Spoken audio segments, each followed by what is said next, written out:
They made this one way too easy. I mean, if I'm gonna be talking about the new Xbox, then this stuff just writes itself. I could try to take it seriously, but just look at what we're dealing with here. For the first time, you and your TV are going to have a relationship. Well, this is off to a great start. So the Xbox One reveal began with a good 5 minutes of hyperbolic talk about how wonderful the Xbox brand is before finally leading into a reveal of the Neo-80s visual design of the console itself. It was a whole 33 minutes into the event that we finally saw our first bit of game trailer, which was, of course, some non-interactive looking cutscene angle stuff. So what were we watching for that entire first half? Xbox, watch TV. And with that simple command, I'm watching live TV. They spent all that time celebrating a minor convenience feature that strangely defines the Xbox One. Microsoft executives somehow think that pressing the input button on your remote control is too much of a hassle for an idealistically large market of rich and lazy Americans that probably don't exist. So they put a TV tuner into the thing. So I guess what we gotta do is take some kind of video output from the back of your Dish or DirecTV box or whatever, and then stick it into a video input in the back of the Xbox. So then you take video output from the Xbox and stick it in the back of your TV so that you can watch TV on your TV. You gotta understand the dystopic cyberpunk future that Microsoft's doing business in. With a flood of similar devices taking up space under everyone's TV, there's a big push for convergence, and these features were designed to make the Xbox take up space that would otherwise be occupied by stuff like Apple TV. And this TV tuner is kind of like a capture card. You're supposed to daisy chain your other consoles into the Xbox One, and play your other video game consoles on your one video game console. And what's weird is that the Xbox brand is a game console brand, not a TV brand, so the people buying aren't really the target market for this. And you gotta understand that a lot of the people that buy games like to be weirdly partisan about liking games. Of course, I'm not talking about everyone, but I've recently come to understand that a lot of gamers out there expect these companies to adhere to some kind of weird idealistic image that they've drummed up in their head, as if Microsoft, Sony, and Nintendo are not giant publicly traded megacorps whose sole interest boils down to increasing profits. When I made my commentary about the PS4 reveal, I suppose the greatest lesson I learned was that the console wars are still going on. What was more fun was learning that a lot of people think I'm an undercover Microsoft agent trying to sabotage the competition. It reminds me a lot of my childhood, when all the kids would pick a binary side depending on whether their parents got them a Sega or a Nintendo. I guess the difference is that back then, those consoles offered a unique experience each, with unique franchises, characters, and controllers. Multi-platform releases would almost be entirely different games when ported to the different platforms. They didn't have the same hardware, the same features, or the same games, and the multi-platforms weren't the exact same experience across every platform. It felt like we actually had something meaningful to argue about, like there was something intangible and special that each brand represented. Then we all grew up and realized that we were actually being brainwashed by materialistic marketers into getting us to spend our parents' money on shit we didn't need. So believe it or not, it's 2013 and the console wars are still going on.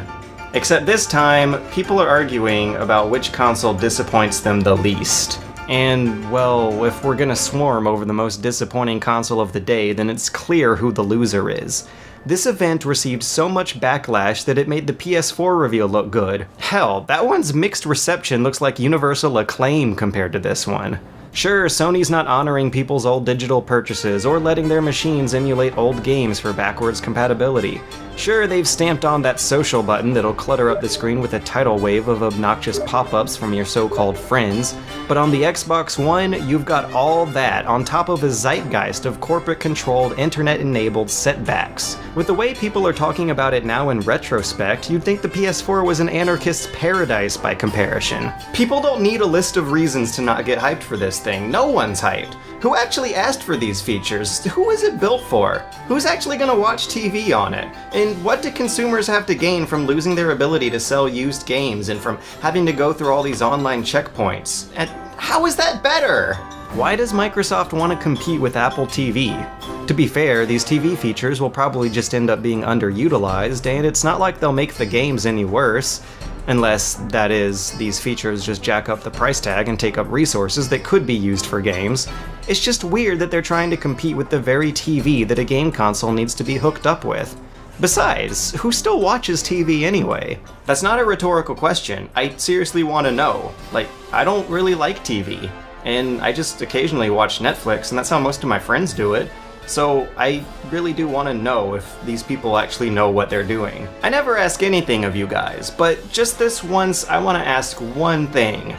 Do you have a cable subscription that you regularly watch? Just leave a comment, say yes or no.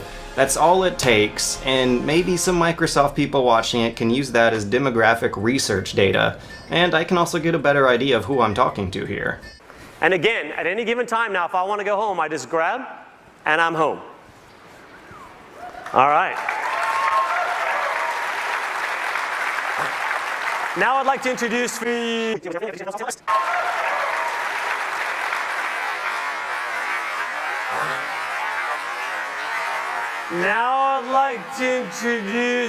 All this talk about TV eventually led into talk about the actual games, the biggest three of which are the same games that come out for the same systems every year: Madden, FIFA, and Call of Duty. There's no room for experimentation here because indies can't self-publish. There was something about a new Remedy game that could have been substantial if it wasn't a live-action skit, something about how a Kinect camera comes bundled with it and the console won't turn on without it. I actually thought this new Halo thing would be, you know, a new Halo game, but that's an unreasonable expectation because Halo's now a TV show for some reason. I'm thrilled to announce a live-action Halo television series. So there's Forza 5, FIFA 21, Madden 22, and finally Call of Duty 10. So another feature that we're working on with animation is the slide. It allows you to get somewhere quickly, get out of the line of fire, and at the same time do it in a really cool looking way. We've added fluid dynamics, interactive smoke, and also added an AI system to it. So we have fish move out of the way when you get close to them. One of the fascinating new additions to your squad is a dog. Our new dog model is taken from high-resolution scans of an actual seal. You know what? I ain't even mad. Even I can't hate on this. Dogs are awesome. I love dogs. You market something with a dog and people just go apeshit. People buy this stuff up. Just imagine how many copies of Fable 2 were sold just by that dog alone. Dogs are a great storytelling tool, so you can be sure that at some point towards the end of this game, some evil Russian terrorist or something is gonna shoot this dog, and that's gonna make people livid. In fact, if they're gonna go down this road, then I want them to go all the way. You know, the old Rise of the Triad had a dog mode, the new Rise of the Triad's gonna have a dog mode, and I want Call of Duty to have a dog mode. I want to play as this dog. I want to snipe other terrorist dogs as this dog. I want all the voice acting to be dog noises, and I want to call in dog-piloted airstrikes as this dog. I want a multiplayer mode where one player is a greased-up dog, and everyone else has to run around the map trying to catch this dog. And I don't think I'm the only one. Like, if anyone else is with me, send a request to Infinity Ward and ask for a dog mode, because that shit would be awesome. In fact, here's a deal. If they include a dog mode where we get to play as a dog in some sort of capacity, I will buy this game for $60 at launch. For the PC, not the Xbox. But I will make videos about it, I will review it, I will do all I can possibly stand to do to cover the release of this game if they include a dog mode. That's the deal. Take it or leave it. Man, just when I thought this pair of disembodied arms was a rich enough character, they go and add in a dog. Frankly, I am shocked. It's either a fantastic joke or a fantastically creepy business decision. Almost as creepy as locking out used game sales or forcing disc-based installs on a system where the disc is completely irrelevant. During and after the reveal event, these executives have been acting real wishy-washy about how they're trying to cripple the retail side of the game industry and scrape even more jobs away from the American economy. This report from MCV claims that retailers can't trade in Xbox One games unless they've agreed to Microsoft's terms and conditions, which requires the retailer's cash registers to install Microsoft's own tracking system, which will wipe games from customers' accounts at the moment of the trade. It also says that Microsoft receives as much as 90% of the price of the sale, with much of that coming from a used games fee that customers pay at the register, which is currently rumored to be around $45. If this is true, then used games retailers like GameStop will have absolutely no reason whatsoever to even stock the thing, and that might actually be Microsoft's goal here. In fact, you won't even have a way to resell your games on a personal level, and that is actually illegal in Europe. But just hours after that MCV story broke, Polygon came out with an entirely different report that claims there won't be a used games fee. Instead, they say the disc will be treated as a warrant to re-download the game if it's checked on the account that bought it, and to re-buy the game if it's checked on a different account that didn't buy it. It also says that certain less connected demographics get to play it offline, while the rest of us just have to deal with being shackled to this always online anti-consumerist hate machine. This shit is getting way too complicated. You know, I like games.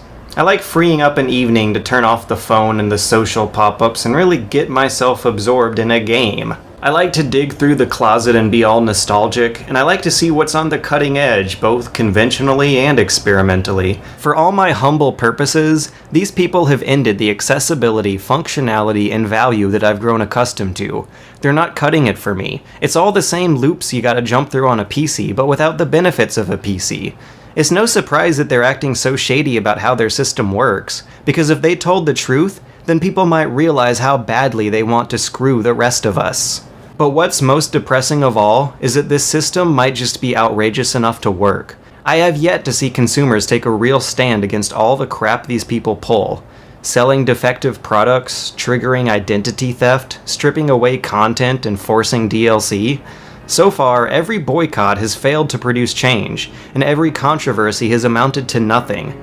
It's no wonder they spent so much time with this TV stuff to distract us from the real issues. Asking gamers to think critically about these ridiculous reveal events is apparently asking for too much. I hate it, but the overwhelming consensus seems to think that it's unreasonable to question statements coming from the kind of people who would get up on a stage and praise this thing. If these people told the truth about their products, then people might actually do something about it. If they were honest about how you no longer own the things you buy, about how you can't sell the products lying around your home, or how you're tethered to this always online DRM scheme, people might be taken aback. People might realize that at the end of the day, these guys are giving us nothing to get hyped about. Ladies and gentlemen, please welcome Don Magic.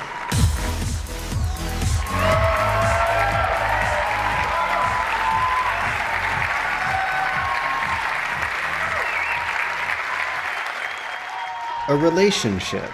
A system closed to consumers and developers. That's Microsoft's new Xbox. We've made sure that interactive entertainment will never be more exciting than it was before today. Because today, we put you at the center of a store in your living room, where your games will become licenses and nothing else, where your TV watches you at night, and all of your entertainment is owned by us.